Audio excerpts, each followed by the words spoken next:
Okay. All right, cool. And then I'm going to turn off my camera because it's still a little bit glitchy, but we are here. Okay, so maybe just to explain to comrades the background to this meeting. I think we all felt that the energy crisis was reaching another level at the beginning of the year when we were faced with, as Comrade Amanda said, stage 6.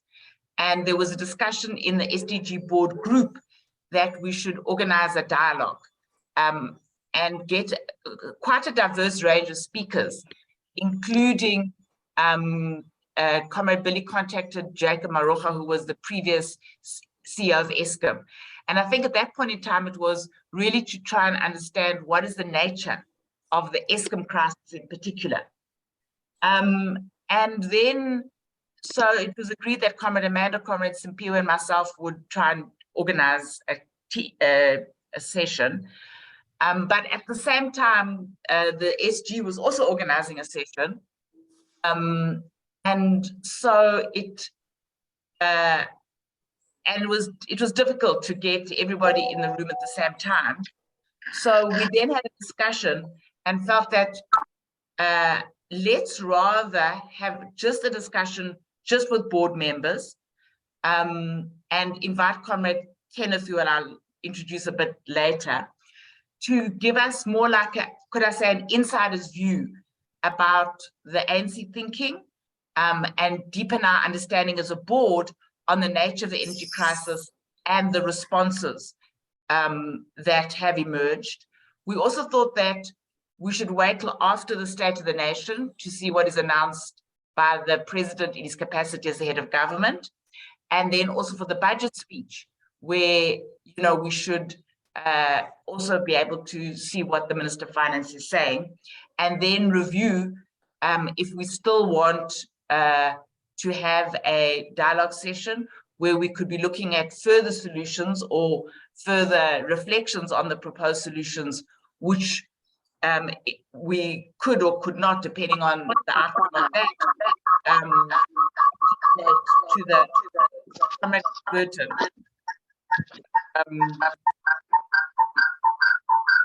Sorry, Comrade Burton, on 2 answers. I just switched the one off the mode.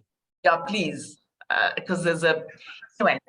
So the idea today is to have a fairly informal discussion with Kenneth, Comrade Kenneth, setting out and deepening our understanding of the energy crisis and the responses. And then towards the end of the meeting, we can decide on a way forward. So I think Comrade Kenneth is no stranger to you. He is also an SDG member. Him and me are also part of an ANC branch in Johannesburg. But more importantly, he's a resource person for the Economic Transformation Committee. And he has also been a long-standing activist and is in the economics department at Wits University. I hope, Kenneth, I have done due justice to your CV. And myself and him have discussed a number of key questions, which he's going to respond to. I'll hand over. All right. Thank you, Comrade Lisa, and nice to see everybody. Kenny, Amanda, Martin. I think I saw you, Martin, the other day, but we didn't speak. And Comrade Billy. I'm not sure if I've met some of the other comrades. I think I have, Burton, Bin Nomkle, and hopefully others will join us. So as Comrade Lisa said, I'm an economist and I've been involved in ANC economic policy, and I'm also on the President's Economic Advisory Council for some time now. And I've been very involved in trying to understand this energy crisis that we are going through. So I just want to share some of my knowledge and insights. It's a very contested and complex area, as comrades probably have picked up. And there's many people with strong views, some of them which I would strongly disagree with. So it's an area that it's worth talking about. If I share my screen, the questions that I worked on with Comrade Lisa, which I thought I could just go through, and if you can see my screen, it'll be helpful. Can you see my screen? Not yet. Oh, yes. Yeah, Yes, we can. Yeah. Okay. So just 8 questions, and hopefully we can discuss some of them. So what are the causes of our load shedding?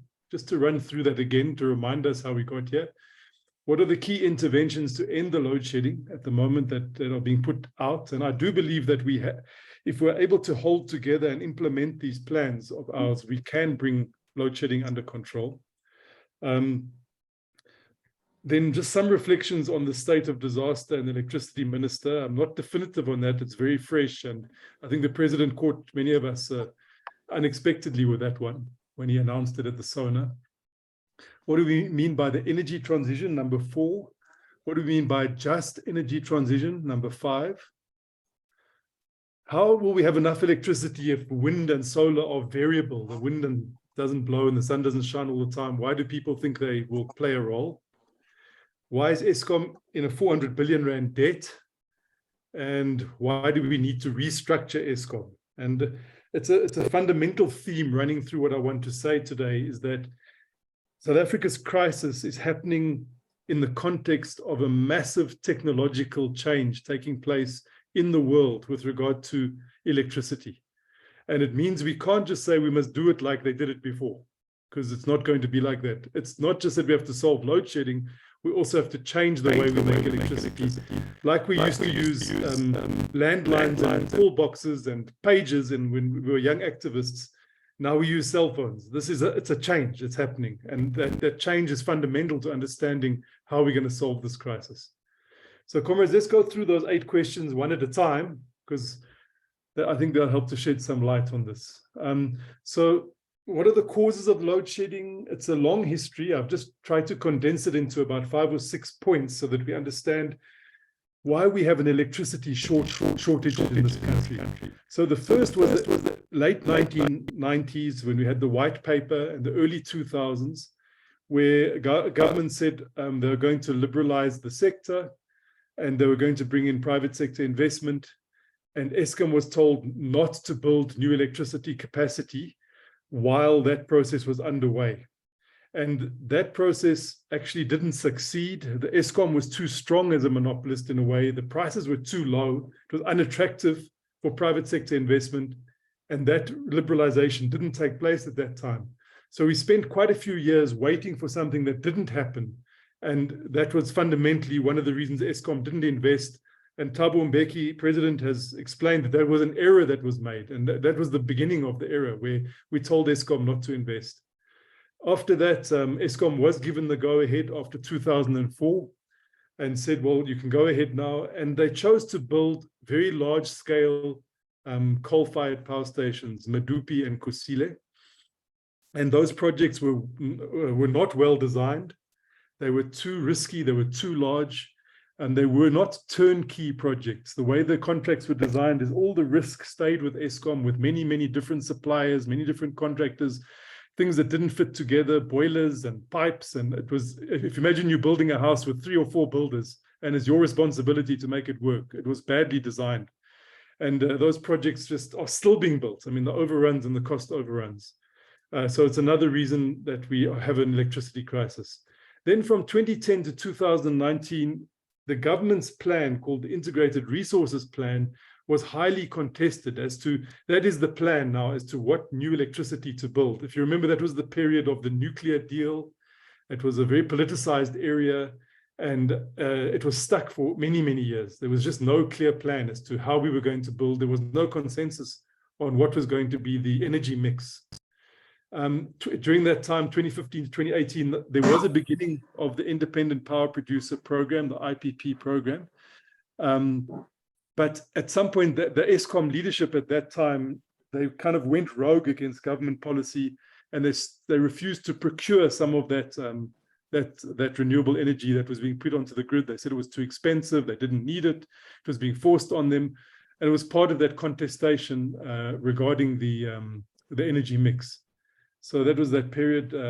And then when the Ramaphosa government came in 2019, they quite quickly, with the new minister at the time, Mantashe, adopted the IRP, which was based on science, was developed by the CSIR. It was trying to do a low-cost, rapid rollout of new electricity infrastructure, new electricity generation capacity. And it was modeled very well with a few policy adjustments. And I'll show you the IRP in a few seconds, so you can just see how it looks. But there was just, this is where we get into those delays, continual delays. You know, we've got the plan now, but when are the bid windows going to open? It took a long time for them to open, more than a year for the first. These bid windows were to procure that electricity under that plan, which we finally had consensus around. And unfortunately, that IRP was based on an understanding that Eskom would have a 60 to 70% energy availability factor.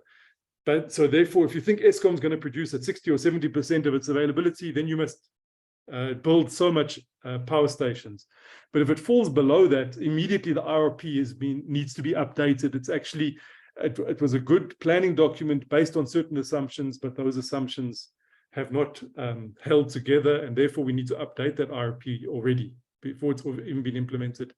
And lastly, the urgently needed transmission grid expansions that we needed were delayed because of Eskom's financial position. I'll go into some detail as to why is Eskom in that financial position, but because of the problems on the generation side, they neglected to do much of the transmission expansion, and now that is a new constraint because some of this investment needs to take place in new areas of the country where there is not sufficient grid capacity. So that's kind of in 20 years of policy error upon delay, which is not an easy egg to unscramble in a short time. We're debating, is it going to be 6 months, 14 months, 24? It's going to take a number of years, comrades, to get over this buildup of problems that we've had. What is not causing load shedding? You know, you see this fake news in the media. Some people say, oh, we're exporting all our coal. The exporting of our coal is not causing load shedding at all. In reality, Eskom has got more than enough coal to burn. There's been some problems with the quality of the coal and corruption and bad coal being brought in and stones and sand being brought in.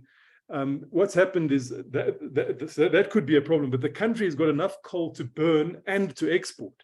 And in fact, the South African mining companies, it used to be called Anglo Coal.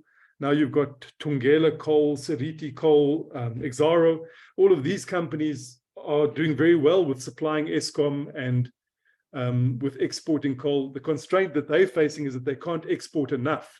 And that's why you see those videos of the trucks lining up, because the railway lines, there's a world-class export line from the coal belt through to Richards Bay, which is just not working properly. The trains are not working properly, the cables being stolen. And our coal exports have fallen from about 80 million to about 60 million tons out of that line. So there's no shortage of coal. There's enough for us to export. And the world is demanding coal from South Africa because of the sanctions against Russia. Europe is buying our coal. They used to buy it from Russia. So you say, oh, Europe is buying so much coal from South Africa. It's because they're replacing it. So we are getting it out through Maputo. We are getting it out through Richards Bay. But that's not the cause of the load shedding. In fact, it's one of the reasons we've got more money in the fiscus is because of the uptick in commodity prices linked to the energy cycle going up and the war. And then another reason that we do not have load shedding, it's not a cause of load shedding, is not because we have renewable energy. You know, some people are saying, oh, it's because we've moved to renewable energy. That's why we don't have electricity anymore. I mean, obviously, it's a very simplistic and incorrect view. In fact, I'll show you some modeling in a few minutes that shows that if we hadn't stopped investing in renewable energy as per the plans, we wouldn't really have load shedding now. It would be enough. And we have to get your head around that technological change. And I hope by the end of today's talk, you understand what I mean by that. So comrades, that's really the first question. Are there any quick questions? I don't want to get stuck in long engagements. I'd like to get through everything, but I don't know if there's any specific question on the causes of load shedding, comrades. Feel free to ask. Nothing. I don't see any questions here, but maybe let's go through. Yeah. Go through it. Yeah, I think you know most of this. I'm just summarizing what you know. Okay. So then what is the Energy Action Plan was announced by government in July last year. So this is when we had quite a crisis. I can't remember the details of that crisis. We've been through so many of late, but around July, June last year, we were going to stage 6 load shedding again for the first time. We've had load shedding on and off for about 15 years, but it was a very intense period. So there was a major consultation with Eskom and with stakeholders and with the president leading the process and Operation Vulindlela, and they developed an energy action plan, and it's being governed or managed by the National Energy Crisis Committee. The NECC, for comrades from the old days, was the Education Crisis Committee. Now it's the Energy Crisis Committee. And that energy action plan, honestly, is, if it's implemented effectively and is without too many delays, it will definitely assist us to get through this crisis. But it's a big if and a but. There's just ongoing delays, there's ongoing disputes. You know, it's really not that easy. So what are the elements of that? The one is to mobilize funds for diesel. You know, so diesel, we've got these diesel generators in the system. So we've got a lot of coal, we've got some nuclear, we've got some renewables, but these diesel generators are called peaking plants, and they're just meant to help South Africa when there's a peak demand. They're not meant to be used very much. And they're easy, they're like your generator. You can just turn them on and off very, very quickly. A coal-fired power station, you can't really turn it on and off that quickly. Also, a nuclear power station, it doesn't go on and off, you know. So these are called peaking plants. So there was a terrible situation where you could show that we could reduce load shedding by 1 or 2 stages if we turned on the diesel plants. But then we ran out of diesel, you know, not physically ran out of diesel, ran out of money to buy the diesel. So this is one simplistic way.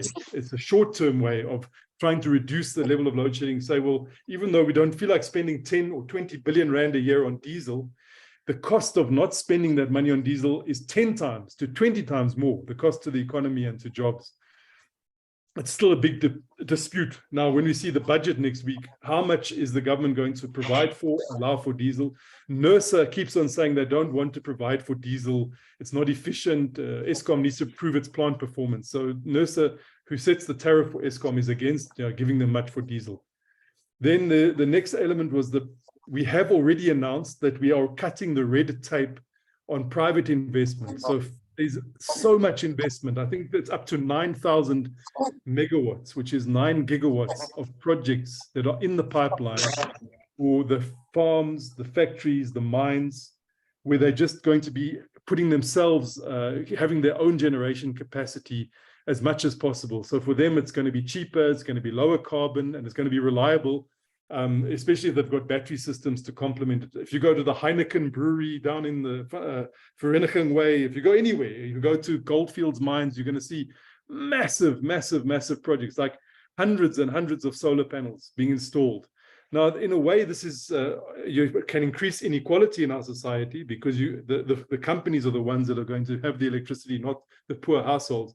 But it does mean that there's more electricity on the grid, and these companies are not sucking as much electricity off the grid. So it gives Eskom a bit of space to do its maintenance, and it will reduce the amount of load shedding. It's all hands to the pump. So this is what they called the 100 megawatt. It was first going to be 10 megawatts, then it was 100 megawatts, and then it was announced in July that people can build as big as they like. They just have to follow some license, not a licensing process, a registration process. At the moment, they're also going to be, this plan is to cut red tape for Eskom itself to do maintenance. There was a lot of problems where, because Eskom is broke, it had to keep on asking National Treasury for money to do maintenance and to go through processes, and they couldn't always go back to the original equipment manufacturers. Often they'd have maintenance, and then because the people who did the maintenance were not up to scratch, the plant wouldn't come back on reliably after the maintenance. So they're trying to cut through that process to improve maintenance and performance as another element of this plan. Then you will see that there's incentives that are being announced, hopefully in the budget next week. If you, like my house now, I've got solar panels here and a battery. So when other comrades are going to be thrown off for load shedding, I'm more or less not affected by load shedding in that way. I can't run everything. I can't run my oven, my stove, my geysers and stuff like that. But when there's load shedding, but the rest of the house continues because the sun has been sucked into the batteries and it continues. So we're going to try and make it easier, as I understand it, through tax incentives. There were some people who said we shouldn't charge VAT on these kind of systems for households and firms. I don't think the Treasury will agree to that, but they might make it easier for them through being able to accelerate the write down of those capital investments, just so it makes financial sense for households and firms. Then the next point here is there's a number of power stations that are really not, they've had explosions. Like there was an explosion at Medupi, which is going to take 2 years to fix. So one of its 6 units is out of action, pushing up load shedding. I mean, that's like 700-800 megawatts at 1 unit. Kusile unbelievably lost a chimney because a chimney collapsed late last year, which meant 3 of Kusile's units, something like 3 times 800, 2,400 megawatts. Are not, it's one of the reasons we have stage 6 load shedding is we've got these new power stations are not producing electricity because of explosions and collapsing chimneys. So there's an attempt to try and set up a temporary solution where these chimneys will be bypassed. Obviously, the downside of that is we're going to be pumping more pollution into the air. And this might be so these are the kind of trade-offs that, at least for some time, until the better chimneys or the proper chimneys are installed, they're going to have temporary chimneys in place at Kusile. And they say that can be done even by the end of this year if they get the go-ahead. And that's what I'm saying about delays. These are difficult decisions, but I think there must be a bias towards getting the electricity onto the grid, especially with the elections next year. Then we'll see in the budget again next week about Eskom is basically not a going concern. It's got a 400 billion rand debt and is not able to do the investment that it needs without taxpayer bailouts continuously. If you know your history on this, Eskom used to be a entity that was kind of profitable. It would even pay dividends for a short while to government when the law was changed. Unfortunately, since about 2009 or so, it's needed, maybe a bit later than that, it's needed bailouts. It's needed actual money from the taxpayer in addition to the users to keep it going. So there's a plan to try and get rid of the debt that is unsustainable. And I'm going to talk about what caused that debt. And then this is the IRP. So the last part of the NECOM is to implement this IRP, even though it is not adequate, it's not sufficient. It will contribute quite a bit. So it's quite useful to look at what is the IRP. This is South Africa's Integrated Resources Plan 2019 that came in when Ramaphosa became president and Mantashe became minister. They finally pushed this through after years of, so many meetings of just not making progress on this plan. So if you look at what this tells us, it tells us that the energy mix is made up of coal and then nuclear, hydro, storage, PV is solar, photovoltaic, wind, CSP is solar, it's a concentrated solar, and diesel and gas, and then other. And what you'll see, the big picture here is that 37 gigawatts or 37,000 megawatts at the beginning of this 2019 come from coal. 1,800 from nuclear. I hope you can see this because it's quite interesting. Can you see that? Is it big enough? I hope so. Okay. Hydro, 2,100. So this is hydro coming from, a lot of this comes from Cahora Bassa in Mozambique. Storage is also 2,900. Some of these are the dam projects around the Cape and KZN. Photovoltaic, solar, wind, CSP, and diesel and gas. Now, what you're going to see here is that we had 37,000 of coal at 2019. By the time we get to 2030, it'll have gone down from 37,000 to 33,000. That's the plan. So in addition to some new coal coming in this column, which is Medupi and Kusile units coming in the main, many old power stations, coal power stations, are closing down. You see these minuses here. Minuses, minuses, minuses, minuses. And there's a lot of political pressure on this because this is part of a rational plan. It's when a car gets really old, a jalopy of some sort, it becomes uneconomic to maintain these old power stations. Some of them were built in the 1960s, the Komati and that. I mean, they're 60 years old. And they're not economic to run. It costs too much to keep them, the old parts going. So the plan was, this is the plan, is to get rid of some of these old plants, coal plants, bring in new coal plants, reducing the overall coal base from 37,000 to 33,000, which is then 43% of our installed capacity. And you can look at the same on all of this. Nuclear stays at 1860 to 1860. But the rub is that Koeberg has to be shut down to extend the life of Koeberg. So as we speak now, one of the 2 units, so 1860 divided by 2 is switched off. And if we don't switch it off and we keep running it, it has to close down within a year or two. So they're going to extend the life of Koeberg by shutting it down for a year, hopefully a year, if we stick to the schedule. So that's adding another level of load shedding, because we've lost some of Medupi, some of Kusile, some of these old power plants are not working well. And Koeberg has had to be shut down temporarily to extend its life, or it has to be shut down forever. It's a difficult one. And they've decided to try and shut it down to extend its life. The hydro, we've spoken about briefly, the storage, but you're going to see the big change here is the PV is going from 1,400 solar to 8,000 in this 10-year period. So that goes from up to 10% of our capacity. The wind, 1,980 up to 17,000, 22% of our capacity. And CSP is not very competitive, so it's not changing. And the diesel and the gas is growing as well from 3,800 to 6,300. So I just wanted to show comrades the details of the plan. The plan is as I say, is seeing a transition from coal by reducing coal and by increasing the wind and the solar and the others to some extent. So maybe I should just jump ahead then and just talk about, I want to show you another diagram. We can come back. This is from Eskom.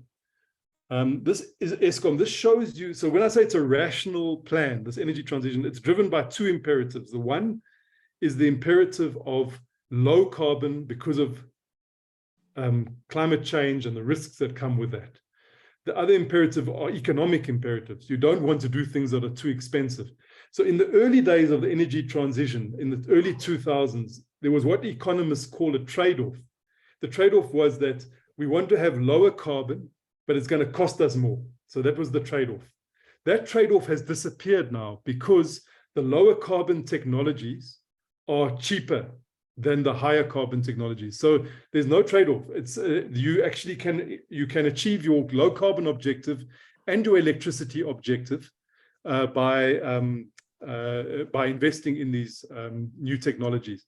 And that's why it's not just South Africa, the entire world is investing. You know, you hear stories, oh, because of the Russian war, the Germans are building a coal mine. They might, I mean, it's all hands to the pump there. Obviously, the Germans, because of the cutting off of the gas from Russia, are in a crisis. They're having their own load shedding crisis, and they're doing whatever they can.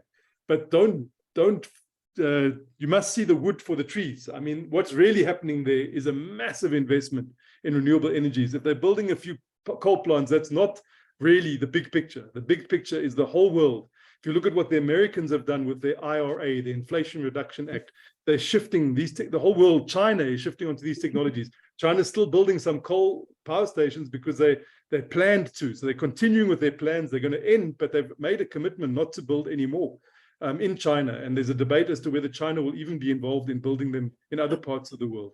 So there's a major technological shift going on because this trade-off is no longer in place. So if you just look at what Eskom showed us here, the cost of solar, this is now the running cost, and this is the capital cost and how long it takes to build. So the running cost, it's 4 cents. Capital cost, 825, takes 18 months to build. Wind, 5 cents. Capital cost, 24 months to build. Gas, 7 cents. Capital cost, also competitive, 24 months to build. Nuclear has got a 19 cents to run, and it's very, very expensive to build. It's like 10 times more expensive to build, and it takes many years to build. So if we do want to build another nuclear power station, which is possible, but really in the IRP, it's all about just extending Koeberg, it's not going to help our load shedding crisis. You know, this is going to take more than 12 years to build. And then new coal is, the cost of coal is 15 cents. It's expensive to build and it takes some time to build. So so let me just go back to answer the question. So the first question that I answered was what caused load shedding? The second question I was trying to answer is what are we doing about load shedding? And I've run through what the NECOM plan is, the Energy Action Plan. So comrades are aware of that, including implementing the IRP. I looked at some of the economics of this. And then there's a few other aspects here that we're trying to do in deviating from the IRP. So because the IRP is not enough, it's necessary but not sufficient. There's some deviations which are being reported right now. I mean, these are underway in the last few months. We're saying, for example, we want to import 1,000 megawatts more from our African neighbors. There is some capacity. I'm not familiar with where it is exactly, because they are short of electricity in many countries, but apparently Botswana, Mozambique, there could be more capacity for us. They want to get 2,000 of new generation capacity under what is called the load shedding reduction program. And this, comrades, is probably where the debate around the power shifts. It's under this program, 2,000 megawatts under what is called the load shedding reduction program. Whether or not we need a state of disaster to do this, I think is highly debatable, because this kind of process is already being underway. What is the process technically? The minister has allowed the ESCOM these exemptions from the IRP, and as of this week has asked nurses concurrence to do this. So I think within our current, we obviously live under the rule of law, and they're following the procedures. It's not clear to me that we need the state of disaster to do these things, but there might be within this environmental exemptions and that which we can come to. But it's under this heading of 2,000 for load shedding reduction that people are talking about the power ships. But the power ships are highly controversial, not only for their environmental net, but the main economic controversy of this is that for some reason, the contracts were designed as 20-year contracts. And there's really, if we can not believe ourselves that we're going to make all of these investments, we won't need these things for 20 years. And they're extremely expensive. It's the kind of ships that come in when Turkey has had an earthquake, or when there's a war in Lebanon or Syria, when there's a total crisis. These ships come in and they help the country just over the crisis. So it is never clearly explained as to why it was designed as a 20-year contract. It was just 250 billion odd over 20 years. So I do believe there's a lot of contestation that if we want to do this power ship, where the ship comes in and provides electricity onto our grid at quite a large number, 2,000 megawatts, it's like half the size of Medupi or Kusile, almost, or a third of the size of Medupi or Kusile. But the contestation is, why not 5 years? Why is it such a long? There were major concerns about that. Then there's other exemptions. ESCOM is being enabled to build 75 megawatts, which is small, in the Free State, Letabo Power Station, Siri Power Station. And then these two are quite interesting at Komati. Now, Komati has become quite well known because it's part of this, it's one of the first programs here of closing, decommissioning, repurposing coal. So in the repurposing of Komati, they have shut down the units. They are, as we speak, are not producing coal from that power station, but they've been given permission to build 100 megawatts of solar and 150 megawatts of battery energy storage at Komati on site. And in addition, at Komati, they've created a workshop there where they are building containerized units, solar units that can be taken to the villages and to areas that are off-grid. So it's got an industrial hub as well at Komati power station. It's been seen as a flagship to show what is possible in this just transition. How do we transition these areas to still use them? They are on the grid, they're usefully connected, they can produce power, but they cannot produce power in the old way that they've been doing for 60 years. It's no longer economic to do that. So comrades, where are we now? We've spoken about the causes and the interventions. So let me pause again. I'm covering a lot of technical ground very fast. Are there any questions or comments?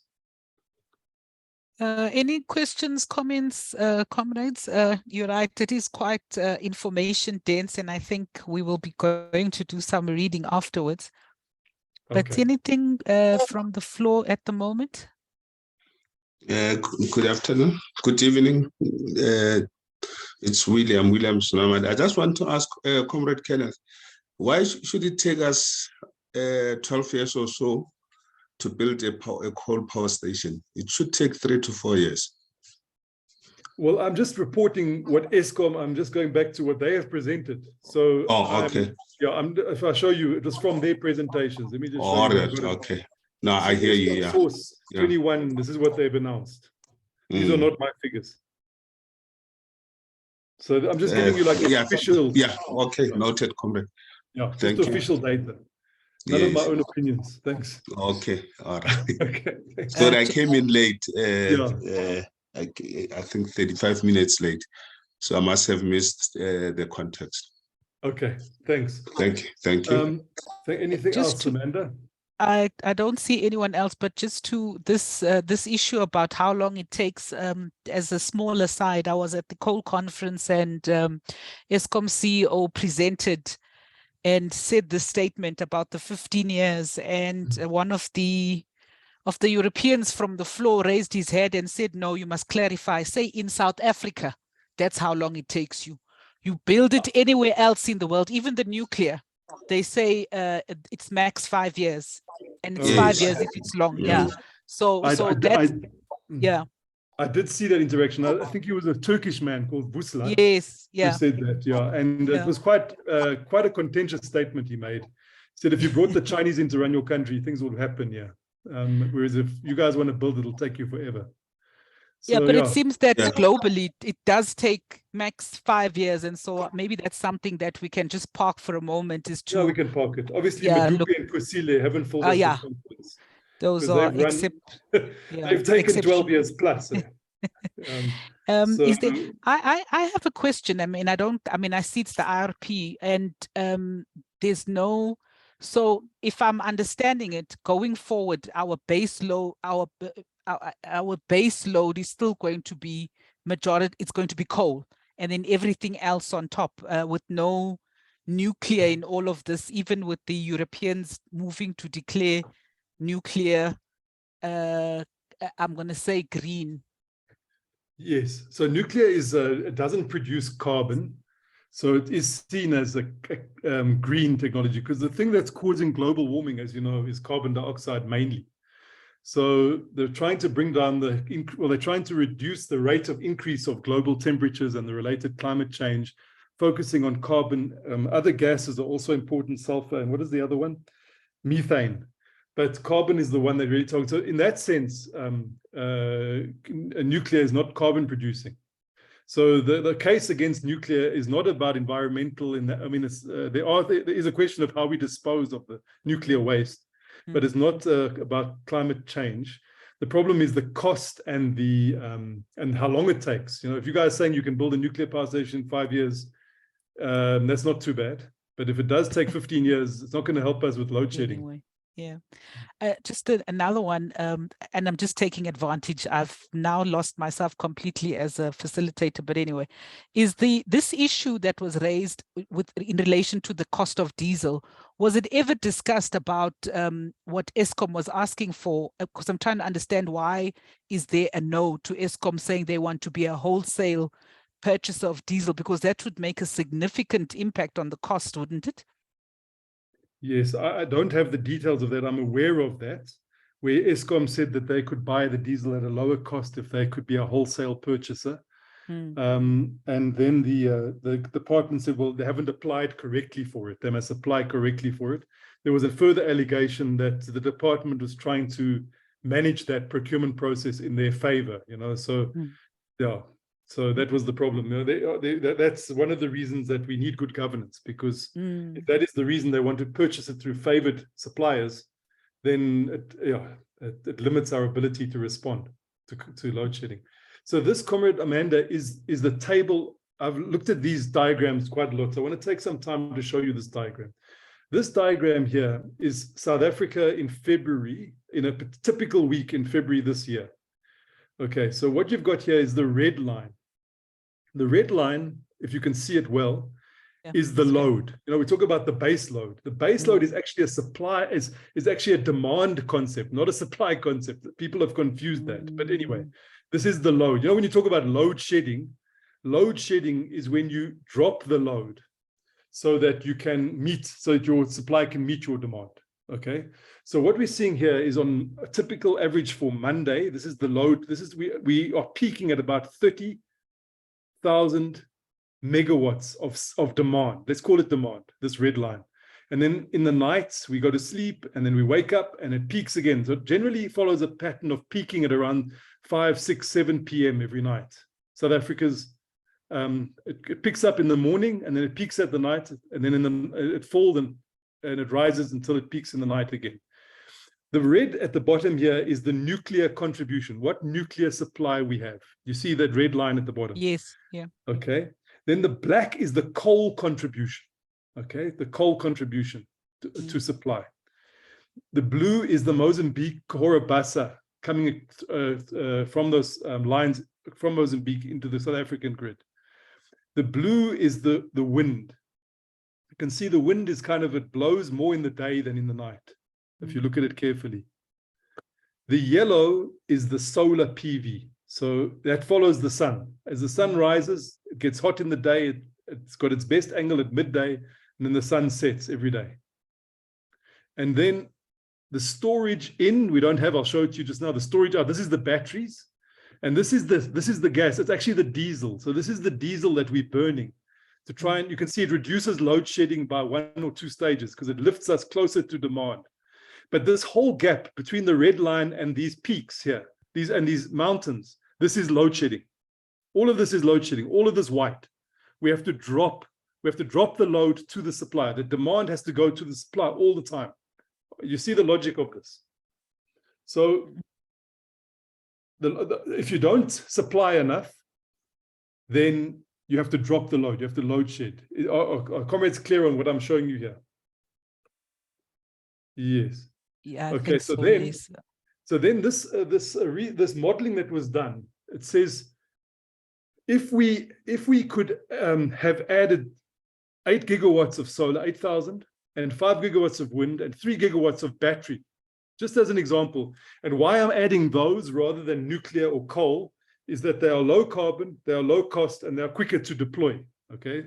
And that could include, you could also say, well, yes, the ship is also quick to deploy. So whatever it might be, but if we add those elements to this, what we have here, this is now a day in February 2023 in which we've added solar, and we've added wind, and we've added batteries.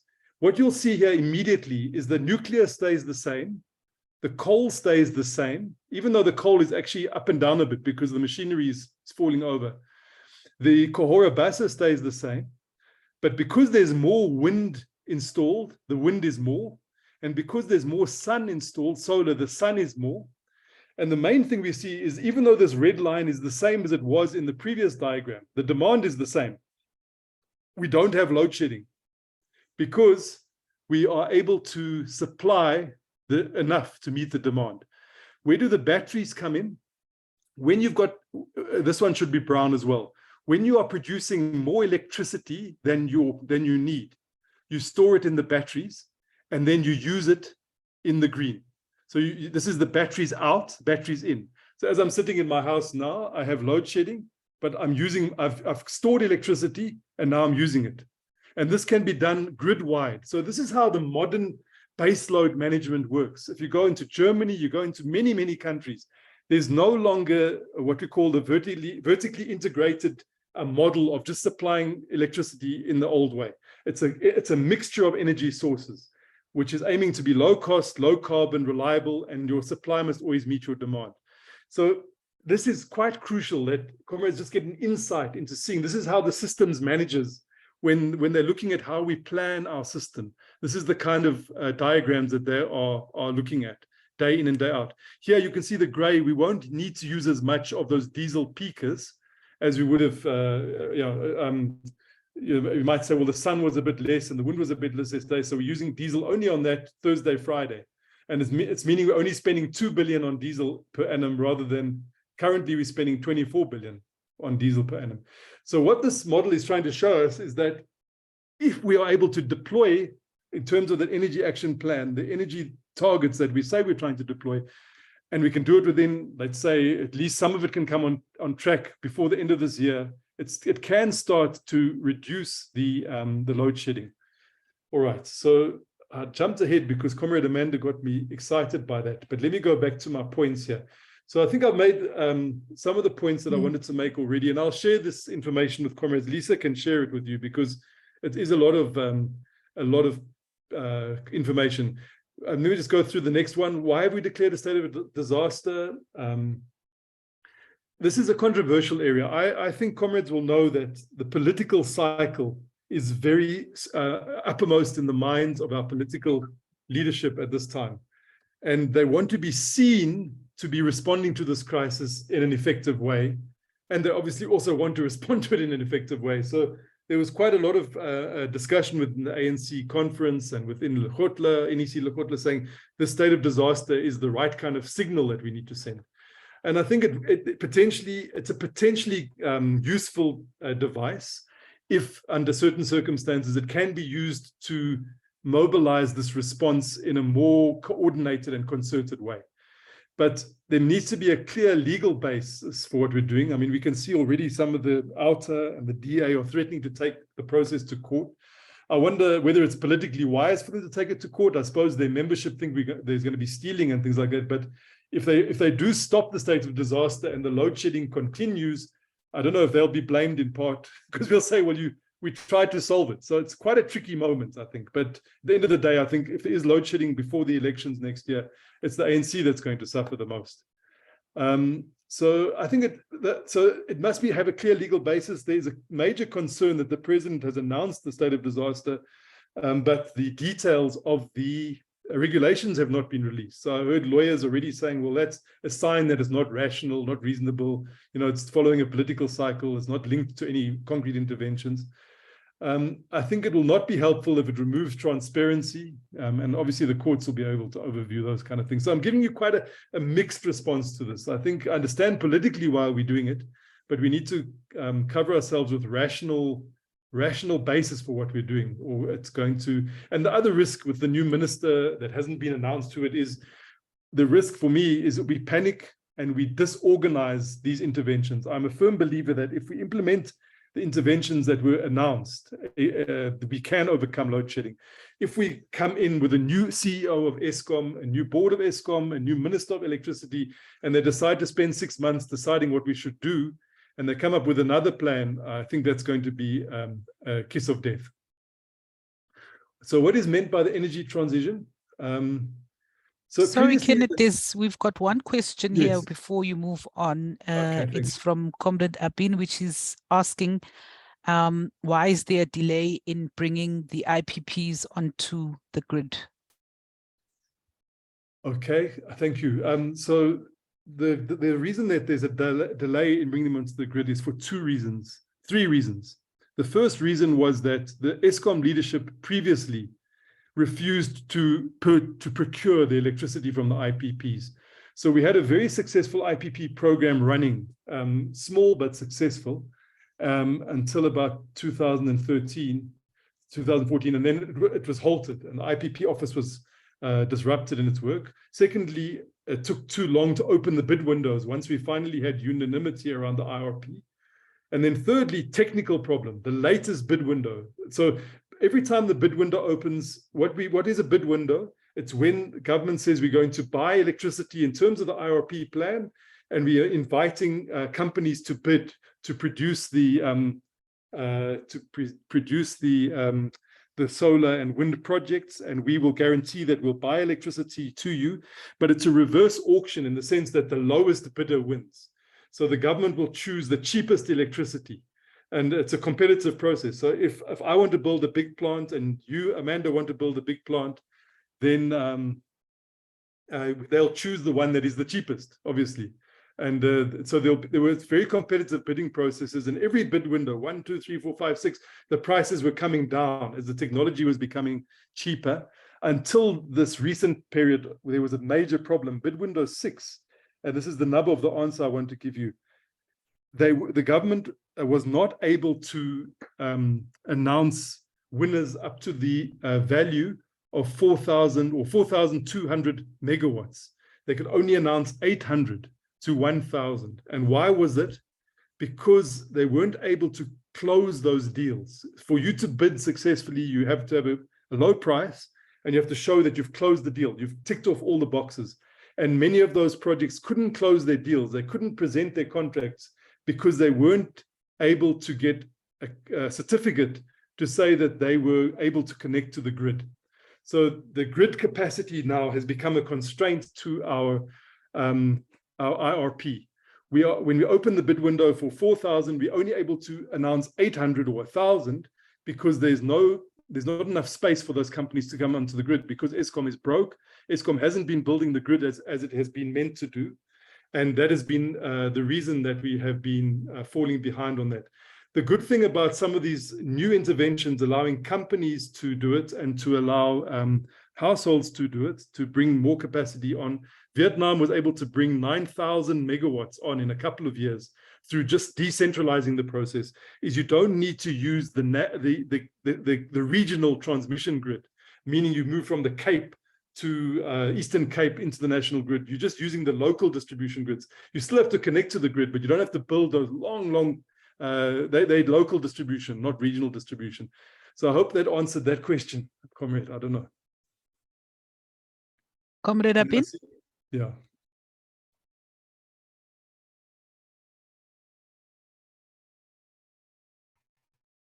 Comrade Martin? And then Comrade Kenneth.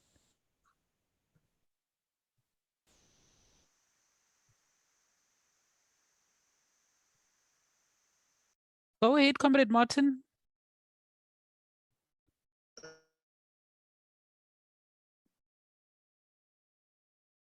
I'm not sure if it's only me, but we can't hear you. Yeah, I can't hear either. Okay, no, Okay. your signal, I think, is quite bad. We can't hear you. No, we can't. No. Okay, he says, can I just, Comrade Kenneth? hi. Yes, I just Yes. want to find out. I mean, I want you, Comrade Kenneth, to address this concern that once people go and bid, once the bids have been accepted, suddenly they want to squeeze ESCOM to grant the bids at the higher prices. You know, if you could just clarify that thing for me, you know, I'd truly appreciate it. Thanks. Yes. Yeah, my understanding is that that hasn't happened. You might have examples that it has, but there was talk of it happening. When we started these processes, the prices were consistently coming down. And in fact, there was some unhappiness because when people saw them coming down, they felt that the earlier windows, you know, should have been lower. You know, it's the other way around. They're saying, well, these guys we're paying them R3, and now the new ones we're only paying 60 cents. So it becomes painful to pay the earlier ones. But as I said, it was a global phenomenon where the prices were coming down. But then with the Ukraine war, and there's been a shift in the global, and COVID as well, supply chain constraints, inflation globally, some of those bidders said, oh, we bid too low. You know, we're underwater now. So yeah, you can say, well, sorry guys, and in fact we do say, sorry guys, you've made a mistake, and therefore we're not going to change the price. My understanding is we've never increased the price. It's never happened.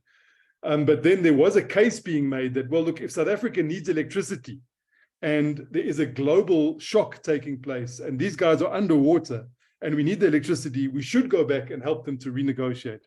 But I think the IPP office just made it very clear the law doesn't allow that. They can't renegotiate the price.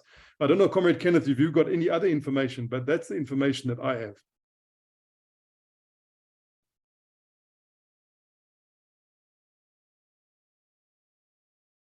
Am I still audible? Yeah, no, you still Okay. you still are. So it's kind No, of the opposite of what you say. I thank you for the response. Yeah. Thanks. Okay, thanks. Yeah. So you're right that these are talks like that, but it's kind of different to how you're seeing it. It's like, should we, in the national interest, maybe do it? And then we were told, no, we can't. These guys must just suffer with the price they gave. The downside of that is they may never build the project because it doesn't make financial sense anymore. So the energy transition, just to run through it, what do we mean by that? Previously, there was a natural monopoly of electricity systems, such there was a large vertically integrated system, was the lowest cost for producing electricity. So you integrated your coal mine, your coal plant, your transmission, your distribution as integrated as possible because it was a centralized system. The economies of scale was the more electricity you're producing, there was a natural monopoly, meaning the price was going down lower and lower. With the technology change away from these centralized systems, there is a change towards what they call distributed systems with a mix of technologies, solar, wind, gas, coal, as I showed you in those diagrams. The economics have changed. You can produce electricity at your house, at your factory, more cheaply than you can produce it through a very big monopoly. And as you know, prices are very important in the economy, price signals. are very important. If you want your economy to be globally competitive, you want to create employment and all of those things, you have to follow price signals. So at the core of this technological change, yes, engineers can change technologies, but it's when the economists tell you that the engineering has changed and the price signal has changed, then you've got a totally different beast that you're trying to manage here. And that's what I said in my opening of this statement. It's not just about ending load shedding. The South African government has to end load shedding while it manages an energy transition. And it's a very complex exercise. It will not be effective time-wise or economy-wise to try and rebuild Eskom like it was 20, 30, 50, 60 years ago. It can't be done. The world has moved on. It's like moving from the landline to the cell phone. The world has moved on. So we're not just going backwards. We have to be forward-looking and understand the technological change that's taking place. So I've spoken about these points quite a bit. So the economic and policy imperatives are aligned. There's no more trade-off. The US, Europe, China, many other countries are contesting. It's a highly contested space. Who will have the greatest economic and industrial benefit from all of this? And the argument here is not, in a sense, it's not only about load shedding in our energy policy. Our entire economic model is dependent on us managing this transition correctly. If you remember, the apartheid government had what they called the minerals and energy complex. They took the coal out of the ground, they used the cheap coal to make cheap industry, and they exported through the sanctions and all of those things. We need to have our energy. What is the new green energy complex or renewable energy complex, which makes us competitive and will help us to compete globally? If we don't get that right, we won't have a competitive engine at the heart of our economy, and we won't be able to do all the industrial things that we want to do. So we must look at what the economists call the upstream and the downstream benefits of, or opportunities of, this energy transition. When you talk about upstream, we say, well, can we start to produce the panels, the cement base for the transmission lines? How do we increase the local content? If we know we're going to be building these things for the next 20 or 30 years, as we're doing this energy transition and the IRP extends itself, how do we increase the local content? It's the same question when we were building nuclear power stations, when we were building coal-fired power stations, the local content was very low. We're importing the boilers, we're importing the nuclear parts from France, and at that time there was a question of how do we increase localization? It's the same question. How do we increase the localization in these new technologies? We can't just let the other countries only dominate that technology. South Africa needs to identify areas where we can get into the upstream and supply into Africa. Already Kenya has got 80% of its electricity is from renewables and geothermal. They sit on the Great Rift Valley. We could be supplying to many countries if we understand the upstream opportunities. What is downstream? Downstream means once you've got reliable, cheap, low carbon electricity, it opens up the downstream opportunities. So your comrades will have heard about electric vehicles. They say no more traditional vehicles will be sold or produced in Europe from 2035. It's a major export market for us, for Ford, for Mercedes. There's also new products, green hydrogen and green steel and green oil. So because the Europeans have already started to throw up trade barriers. They're talking about carbon adjustment border mechanisms and such things. So it's very unfair. We live in an unfair world, comrades. If our trading partners are going to start discriminating against our exports if we do not understand this energy transition. So I don't want to, but you understand the point I'm making. It's a global transition that is taking place that complicates how we're responding to load shedding. What do we mean by just transition? In simple terms, that's where the people come in. So there are going to be winners and losers from this technological change. So how do we make sure that we mitigate the loss of the losers? How do we make sure that Komati there is still some kind of industrial activity? It's repurposed rather than shut down. And there needs to be money and planning involved in that. It doesn't help to just deny that it's going to be happening. It's rather to be forward-looking and to try to manage that transition. That just is where the people are, the interests of the people is not just a technical process, not just an economic process, it's also a political process.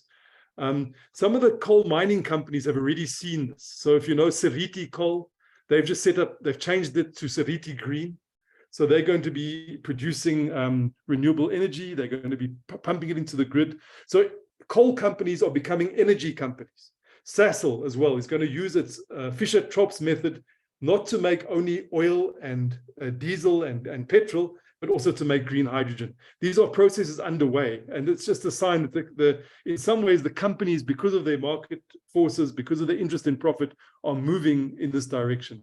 I'm just holding it up as an example. Mpumalanga in particular is ground zero for this process, because Mpumalanga is where the coal fields were, and Mpumalanga is where because the old regime built the power stations on the coal fields in general. So you just could use conveyor belts rather than trucks or trains to get the coal in there.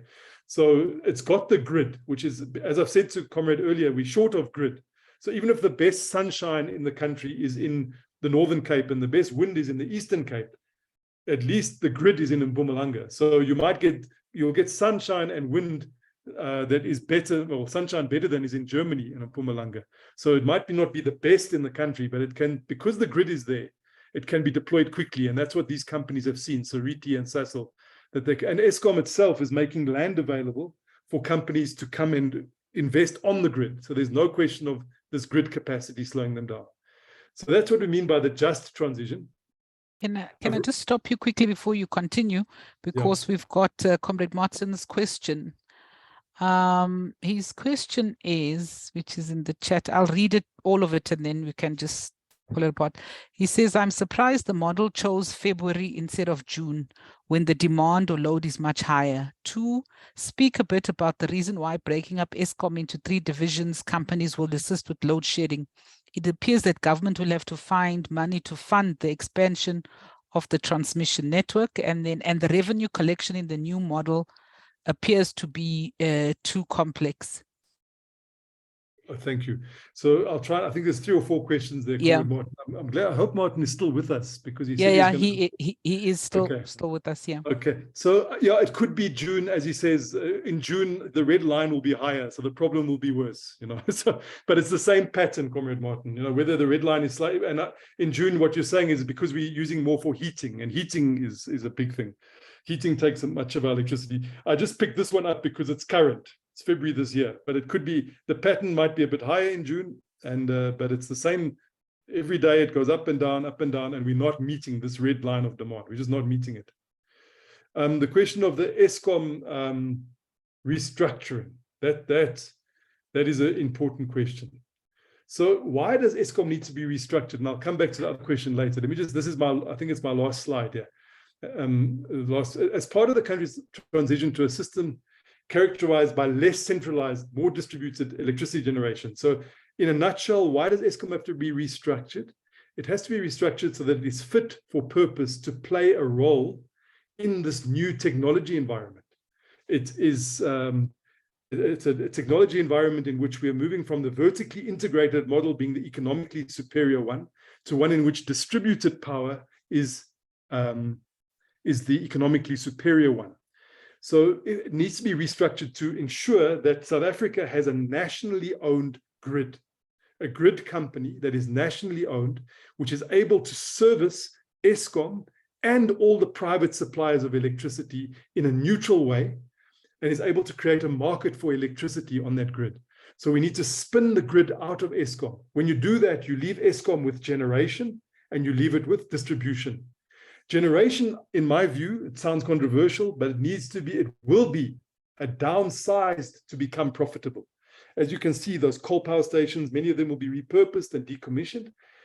Eskom can return to profitability by just making sure that Medupi, Kusile, and the other mid-age, I think there's another 15 or so coal power stations that are mid-age that will keep going for some time, but it needs to lose the older dogs that keep breaking down. It needs to lose those because they are not economically viable. But it can become profitable again if it's got profitable power stations that can be run efficiently. So that's the generation side. But the thing that's driving the restructuring of Eskom is the distributed nature of this technology needs to have a transmission company that is able to service Eskom as one of its sources of supply, and the IPPs. And the companies and the people who want to connect to that national grid. China has followed this model. Somebody's telling me the Chinese came here and looked at our our model, that our white paper in the late 1980s. And they said, oh, they were very interested. China is one of the biggest companies in China, is a state-owned transmission entity, which does this. It services the distributed. So it's not like South Africa is inventing the wheel here, not reinventing the wheel. We are trying to do what is the practice around the world to cater for this the new energy technology, this energy transition, the just energy transition that we're going through. So that is, in a nutshell, why it has to be restructured. Just to look at why is Eskom in so much debt, I just want to talk about that. It's in debt to the bond markets, about 400 billion. So Eskom used to be able to go to the bond markets and raise money very easily. It was a profitable company, and it was paying dividends, and it was able to borrow so that it could do its capital and investment, etc., etc. Now, the models show us, the Eskom models that I've seen, that if they can return to some degree of reasonable expectation of profitability with a certain PE ratios, etc., that they're speaking about, the maximum amount of debt that they'll be able to pay off within the next, say, 10 or 15 or 20 years would be about 200 billion rand. They call that other 200 billion rand unsustainable debt. And this is the other, if this government is going to fix Eskom and enable it to improve its operational performance and to restructure, it has to help it to fix this financial position that it's in. So when we see the budget next week, we're going to have to see, well, there's been much talk of taking half of Eskom's debt or a third of Eskom's debt, I can't remember the exact amount, but a big chunk of it, off of Eskom and putting it onto the national debt. Our national debt at the moment is around 4 trillion rand that we owe, which is around 80% of our GDP. So if you add 200 billion to that 4 trillion, it makes it 4.2 trillion. So it's going to push up our national debt. But because at this stage, it used to be different, the national sovereign has got a better rating than Eskom. Eskom used to have a better rating than the national sovereign. Our debt repayments as a South Africa Inc. as a whole will be reduced because we'll pay a bit of a lower interest rate. The complication with this process is that the bond holders have to regard this process as a legitimate process where they're not being disadvantaged. If they declare this a default, and they say there's going to be a default, we don't want South African national government debt, we want the Eskom debt, we can't go ahead.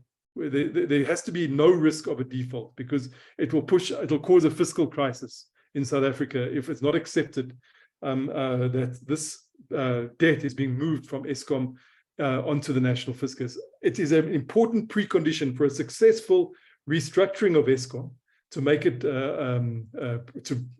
it have effective generation units and transmission and distribution units. It's complex, but it has to be done because it's got an unsustainable debt. The way that we're paying for its debt now is every single year the taxpayer has to put billions, 10, 20, 30, 50 billion into Eskom so that it can pay its interest and it can run itself as a going concern. If we're able to do this, the Treasury wants to set conditions to say, well, the debt restructuring, we're taking on this debt, we are no longer in a position where we have to be bailing you out with taxpayers' money. Why did Eskom's debt get so large?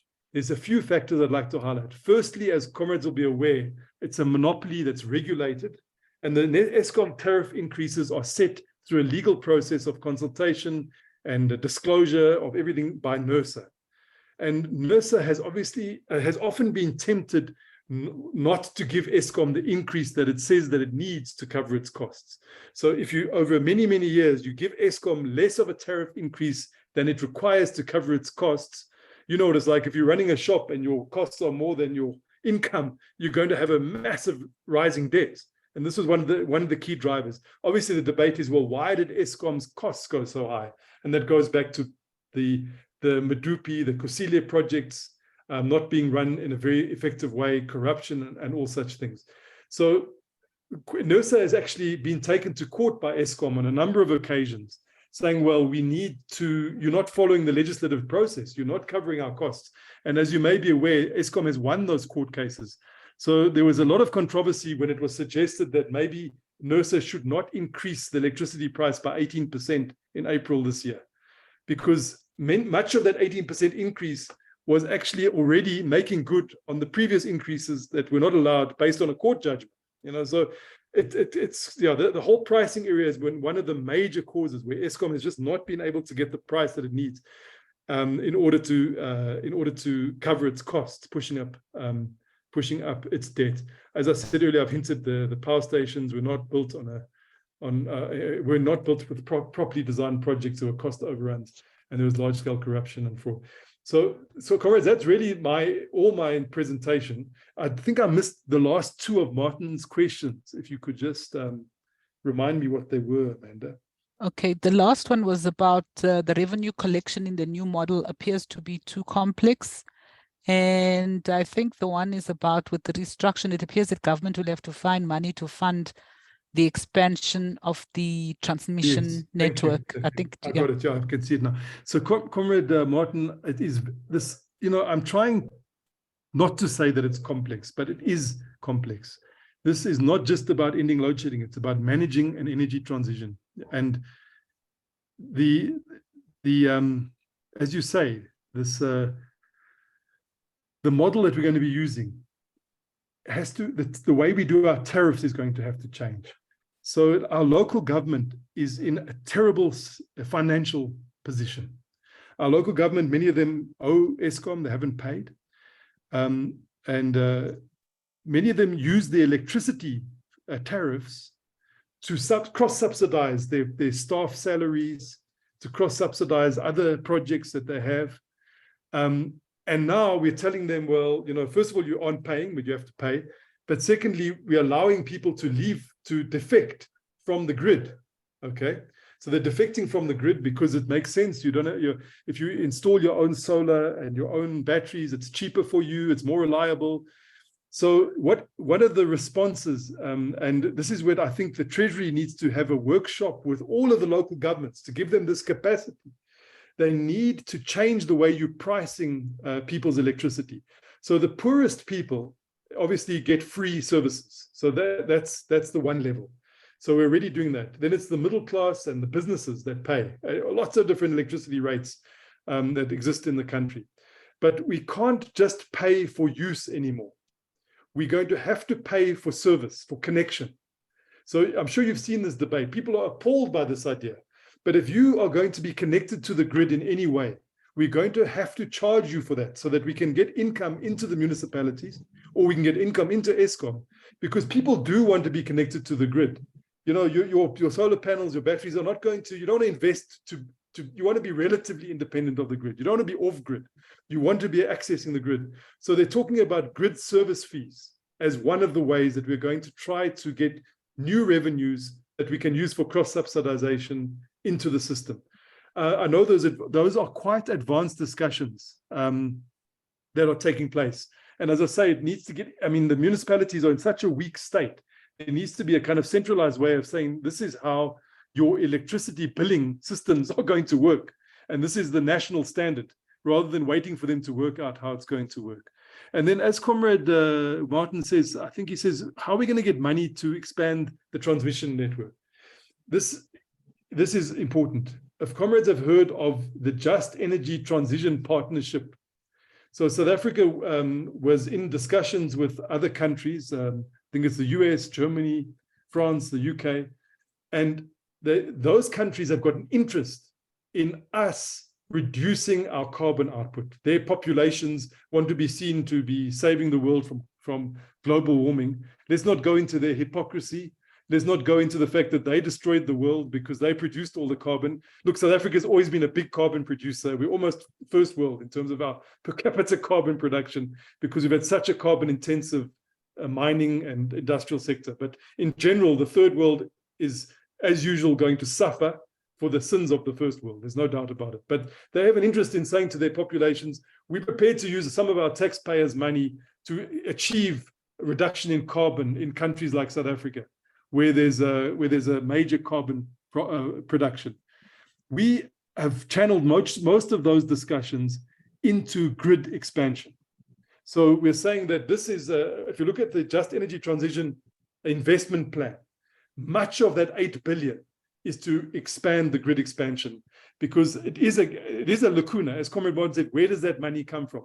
They aren't giving us all that money. Much of it is not grant money. Much of it is concessional finance. So it's, we would never get to the scale of 8 billion if we were just asking for handouts. But if you get a concessional, highly concessional finance, in a sense, you are getting much cheaper finance than you could have raised on the markets. So 5% less, something like that. So it's definitely attractive. I know the Treasury is highly attracted to the concessional rates. They can't get those rates for this kind of project.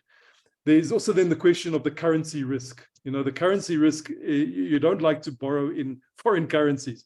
South Africa generally has avoided that. I think we had like 10 or out of our 4 trillion rand, maybe about 10 or 15% is not rand based.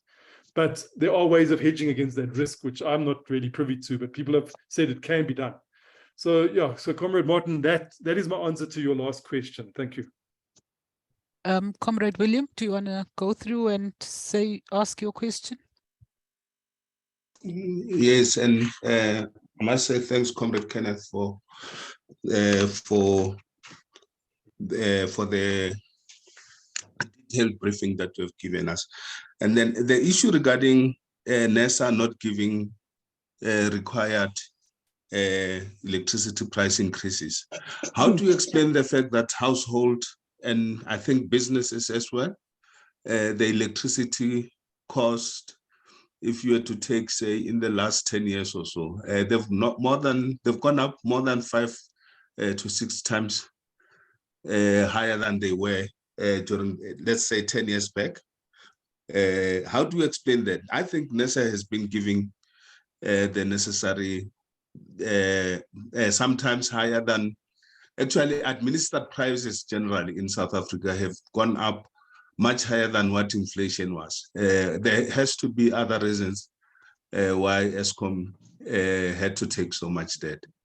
And then because the price increases, I just checked now, as you're taking Comrade Kenneth, for instance, there is a statement that between 2008 and 2009, the increase jumped between 27.5% and 31.5%. Okay, so it's Google information. And then there is a statement that says in the last 3 years to 2022, electricity prices went up 25%. Nothing, you would not find comparable items or comparable goods or services that would have gone up by that much. I think if that is Eskom's explanation, we need to probe them further, because it doesn't seem likely that that is the case. Thank you. Yeah, no, thank you. That's a very good question. So the best way for me to answer that question, I think, is to obviously talk about the fact that Eskom is a monopoly. So it's no competition. You could only buy electricity from Eskom. So because it's a monopoly, it has a price regulator, so that the monopoly can't screw you, to put a crude word on it. You've got to regulate the price, because the monopoly's got pricing power and you can't go anywhere else to get that electricity. Things will change over time now with the transition, but that has been the law in this country for many, many decades. So there's a monopoly with huge pricing power, and there's a regulator trying to keep a lid on that. And as you rightly say, the electricity price has been rising sharply, much more than the administered prices, much more than wages, much more than inflation, 20%, 15%, 10%, even during periods of low inflation. So the electricity prices have been going up, but they have not been going up sufficiently to cover the costs of production by Eskom, according to the Eskom applications that they have made to NERSA over and over again. And why did the cost of production of electricity rise so sharply? It rose so sharply because of the main factor was because of the building of Medupi and Kusile and the cost overruns in the building of those projects. So when Eskom kept on going to NERSA and say, we need 15 or 20% this year, NERSA would say, no, we're only going to give you 10%. So then, Comrade, you're right, it went up by 10%. Inflation was 3%. It went up. But it didn't go up by as much as Eskom was asking for, consistently. Ultimately, Eskom got tired of that process and took NERSA to court and said to the judges, look, the law says here that the price is regulated by NERSA. And NERSA has to cover our costs. And we can show you here that this NERSA is not covering our costs.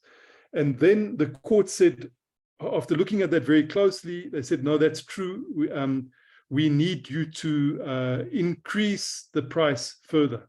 And that's what I'm saying. This 18% that's coming now, some of that 18% is actually recovering for costs that the courts have said were not provided for earlier.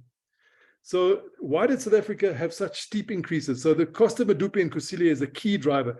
Things that were meant to be built by 2015 are still being built. Things that were meant to cost 80 billion are costing 280 billion. You know, these are so the regulator is not allowed to say, well, you stick to the 80 billion. He says, well, I need to see the costs of what you're paying in terms of the process. So the apartheid government had the cheapest electricity in the world. That was what I spoke about, their growth model.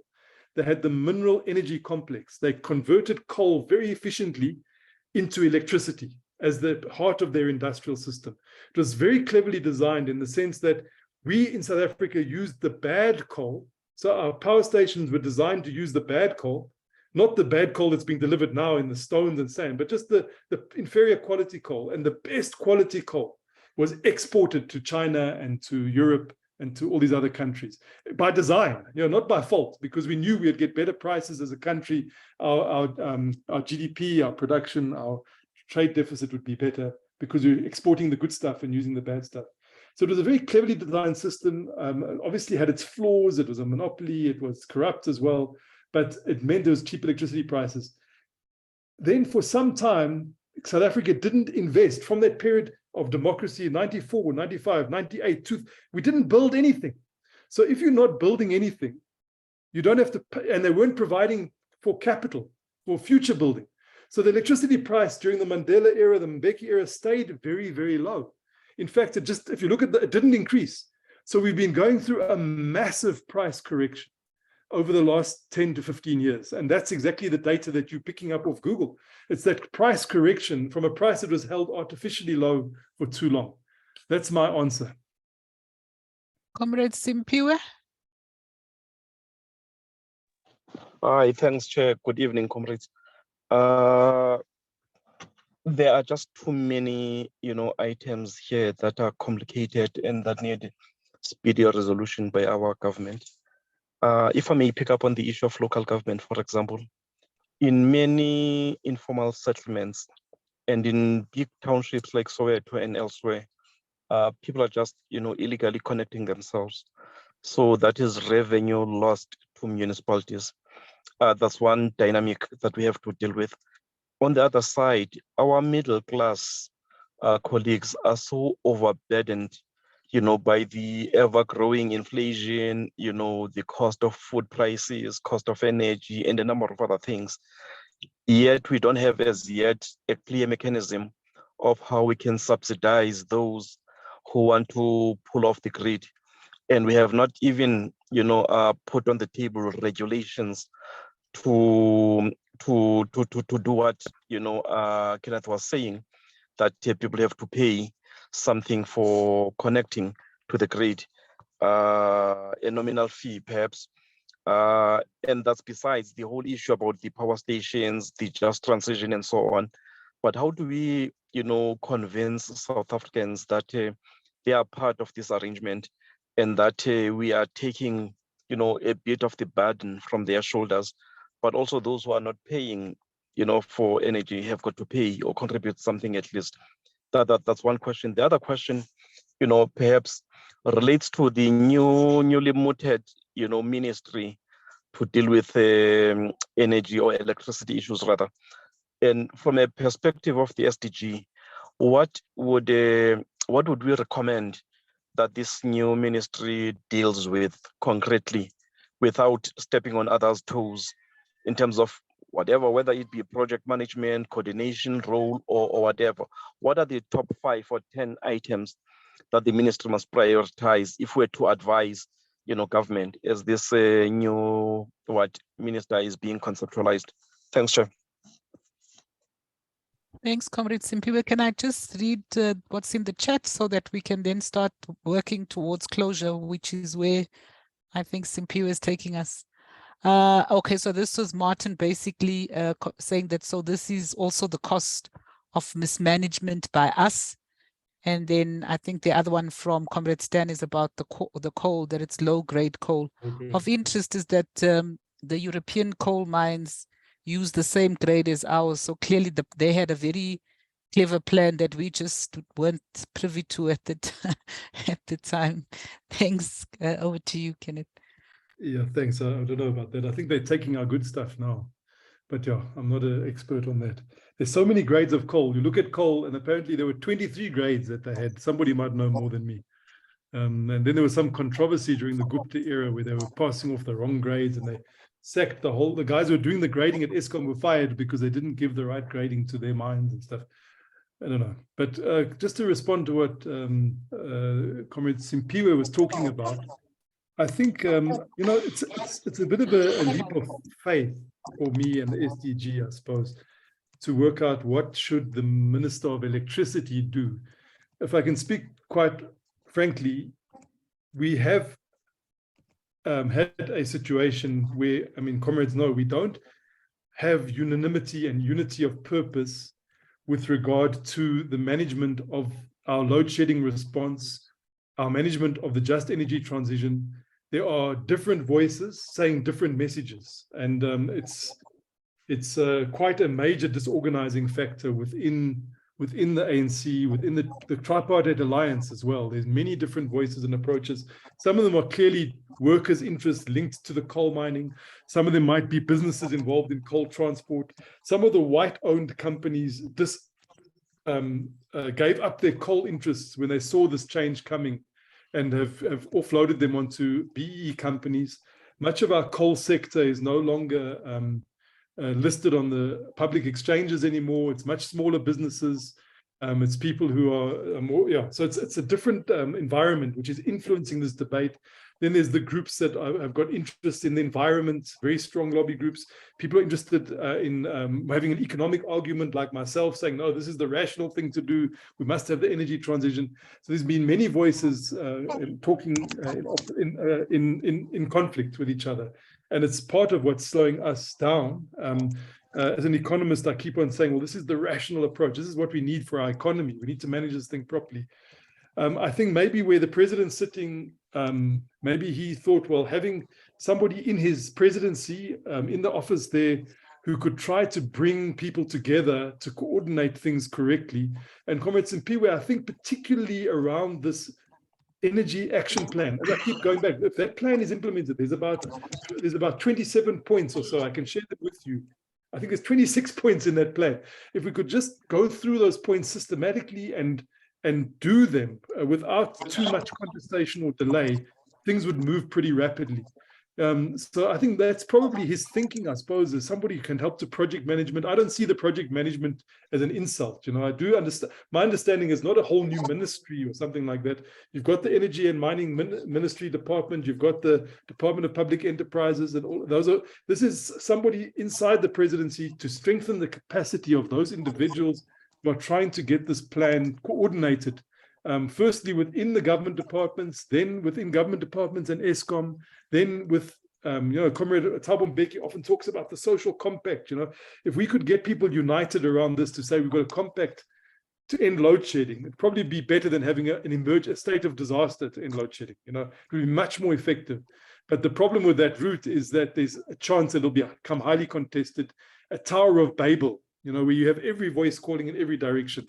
So that's comments in people, but my answer to you, that's what I'm thinking aloud to SDG.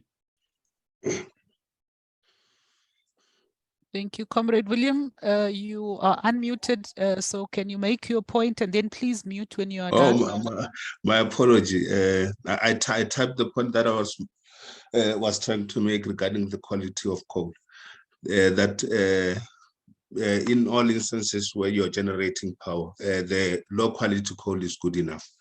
And then that's for power generation and for social processes. And then in many instances for high quality coal, you'd use it in steel making. It's actually a waste of money to buy high quality coal to generate electricity or to gasify it into various fuels like Sasol does. So there's nothing wrong with having power stations that use low quality coal. I suspect if we send high quality coal through to Europe and other places, they'll probably blend it with low quality coal because you don't need that high quality coal in order to generate electricity. Thank you. Thank you. So I know I might be taking you by surprise, Comrade Simpiwe, but can you just, summarize for us, everything that we've heard? I do feel a lot more enlightened myself. And I think the point that you keep making, that this is not just load shedding, but also an energy technology transition. For me, that for me is one of my key takeaways, even before Comrade Simpiwe comes in. But an area of concern, deep concern that this raises is exactly the point you make about the municipalities and their dependence on these charges to balance their budgets, which are already in a mess.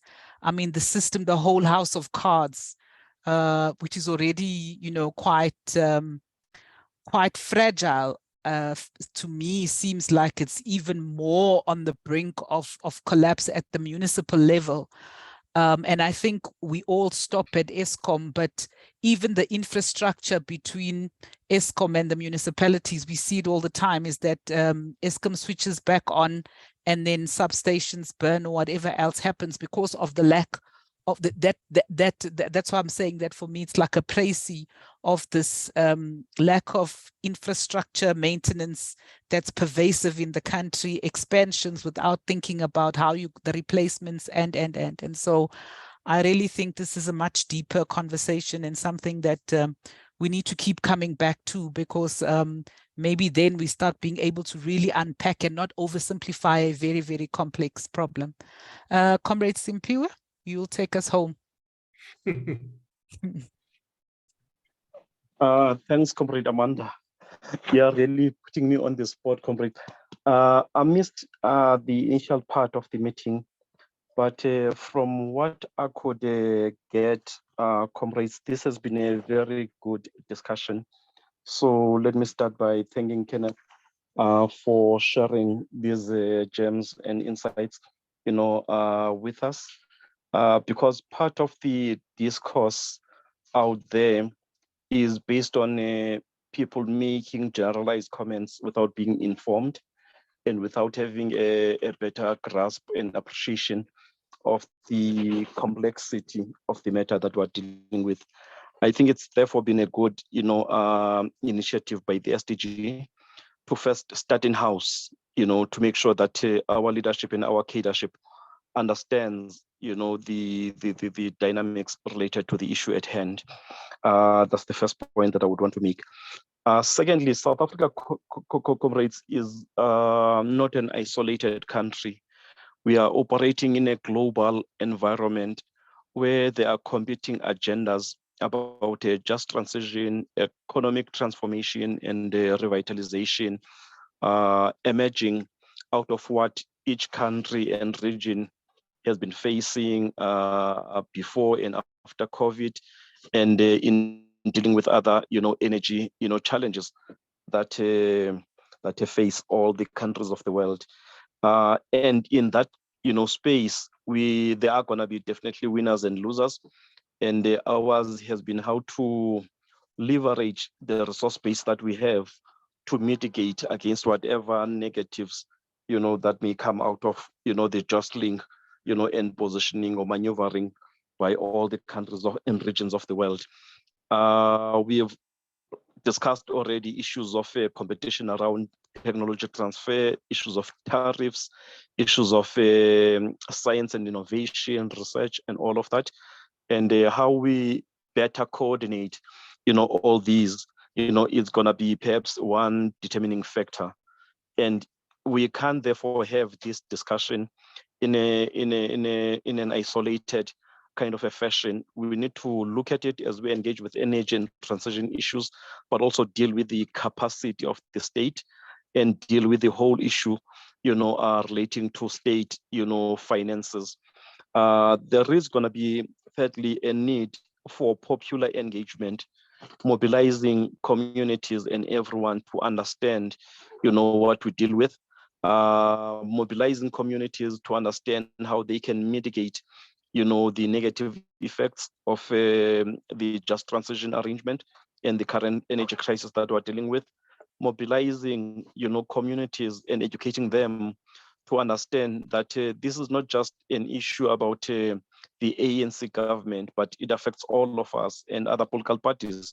Whilst they are trying to outsmart and outmaneuver the ANC, would be probably also affected by the very same issues, that the current government is dealing with.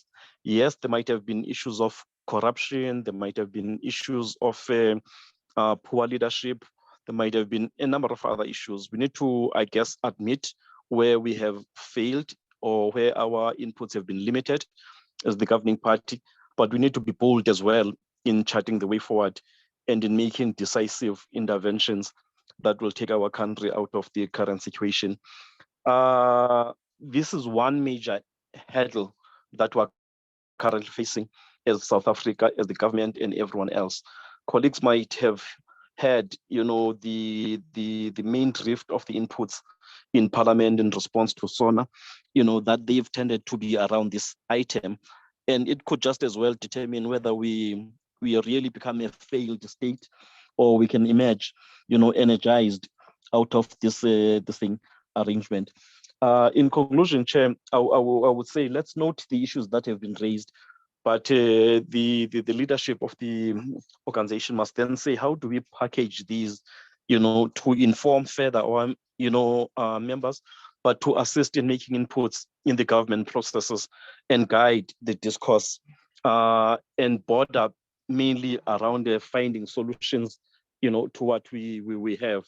Before we go to the public discourse, at least we're better informed now, and we will know what are the key issues, touch points, and the main themes to focus and attend to, and seek to find solutions and resolutions to. I think it's been a good session. The questions being asked by colleagues and comrades are good, and they point to some of the issues that are out there in the public, but also issues that we need to find concrete solutions to and measures to attend to. Let me leave it at that, Comrade Chair, and you can wrap it up. Thank you so much.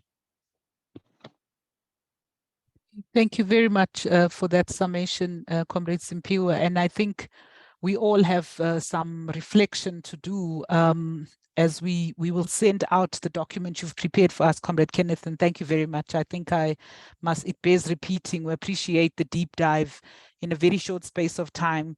But I guess it also starts highlighting the fact that we really need to read more about the policies that our government, our ANC government, is implementing and driving. And I think this was a really useful starting point to be able to interrogate some of the issues so that we're not just shooting from the hip and making statements like everybody else, and that showing the nuanced understanding of what it is.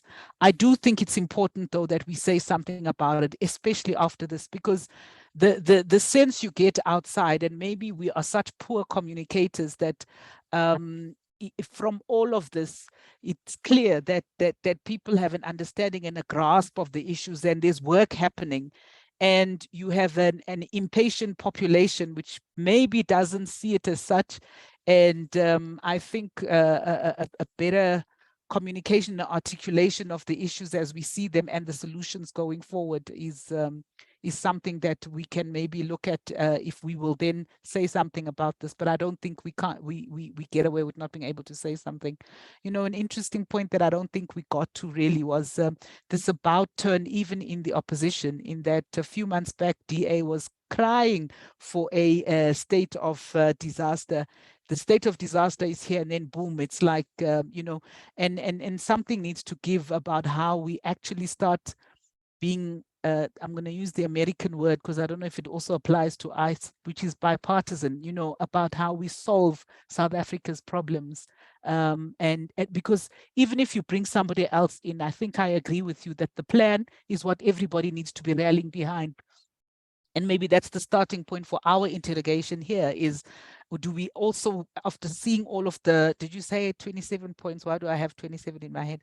All of the points about what needs to be done, that we also say we agree with this. Can we then put pressure on the party to make sure that it is implemented, you know, and that we all start rallying behind that for the sake of the country? So yeah, I don't know if you have any last words before we bid each other farewell for the evening. I just want to say thank you, Comrade Amanda and Comrade Lisa, for inviting me. And I was a bit nervous to do this. I said to Lisa, it's tough to keep on explaining these things, and it's often people get into quite antagonistic discussions. So it was just nice to speak to comrades in a comradely way, people raising critical issues, challenging me, allowing me to respond rationally. You know, I really appreciate that space. And thank you so much for allowing me to do that. And as Lisa says, I'm a member of you, I'm part of you. So if you need any further input, I'm available anytime. Thank you so much. We appreciate the offer, and I'm going to take you up on it because, like I said, we can see the trail running through so many of the other issues that the unpacking, I think, is something that we will do more often of. So, comrades, thank you, everyone. Enjoy the rest of your evening. I think you saw a hand emoji. The life that we lead now is that. So thank you very much, and everyone, enjoy the rest of your evening. Siyabong. Thank you, bye.